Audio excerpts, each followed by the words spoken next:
সোমবার দুপুরে ঢাকার আন্তর্জাতিক বিমানবন্দর থেকে আটক করা হয়েছে বাংলাদেশে সারা জাগানো হিন্দু সন্ন্যাসী কৃষ্ণদাস প্রভু ওরফে চিন্ময় কৃষ্ণদাস ব্রহ্মচারীকে। তাকে আটক করে গ্রেফতার করেছে বাংলাদেশ পুলিশের গোয়েন্দা বিভাগ।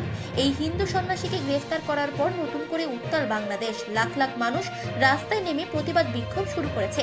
কিন্তু কেন গ্রেফতার হলেন এই সন্ন্যাসী, তার পরিচয় বা কি, এই নিয়ে কৌতূহল সৃষ্টি হয়েছে এবার বাংলা সহ গোটা ভারতে। গত 5ই আগস্টের পর বাংলাদেশের সংখ্যালঘু সনাতন ধর্মের মানুষদের উপর শুরু হয়েছে নানান অত্যাচার। সেই সঙ্গে শুরু হয়েছে হিন্দুদের উপর লাগাতার হামলা।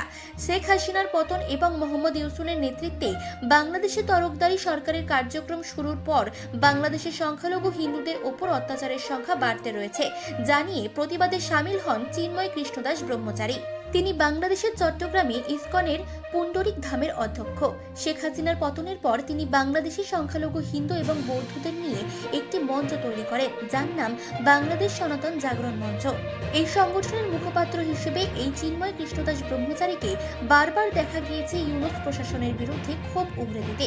সম্প্রতি চট্টগ্রাম এবং রংপুর সহ বাংলাদেশের বেশ কয়েকটি এলাকায় প্রতিবাদ কর্মসূচি পালিত হয়েছে, যেখানে লক্ষ লক্ষ মানুষ উপস্থিত হয়েছিল।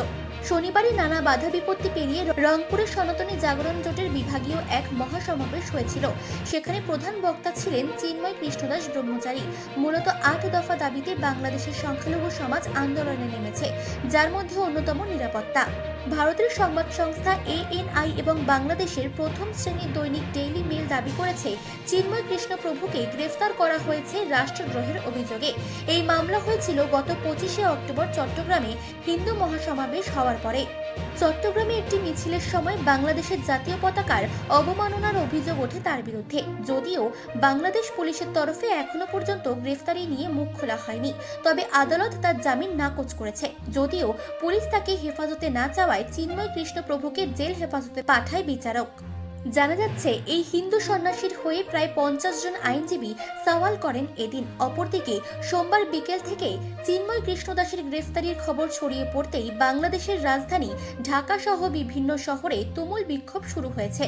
ঢাকায় পুলিশের গোয়েন্দা শাখা ডিবির সদর দপ্তরের সামনেও কয়েক হাজার মানুষ বিক্ষোভ দেখায়। সন্ন্যাসীকে ঢাকা মেট্রোপলিটন আদালতে হাজির করানোর সময়ও কয়েক হাজার মানুষ জড়ো হয়েছিলেন সেখানে। প্রিজন ভ্যান থেকে চিন্ময় কৃষ্ণ প্রভু জনতার উদ্দেশ্যে বলেন, আবেগকে সংযত করে আবেগকে শক্তিতে পরিণত করে আগামী দিনে আরো শক্তিশালী আন্দোলন করতে হবে।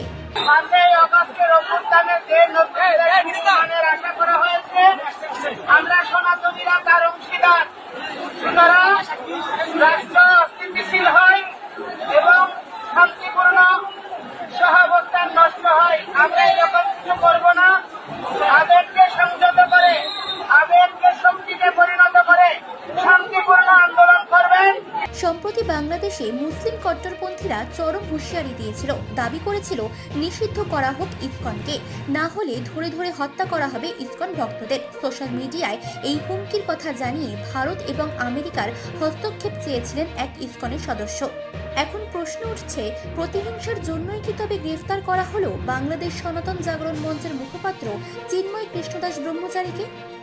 মানসী বসুর রিপোর্ট, চেতনা বার্তা, জেগে থাকে, জাগিয়ে রাখে।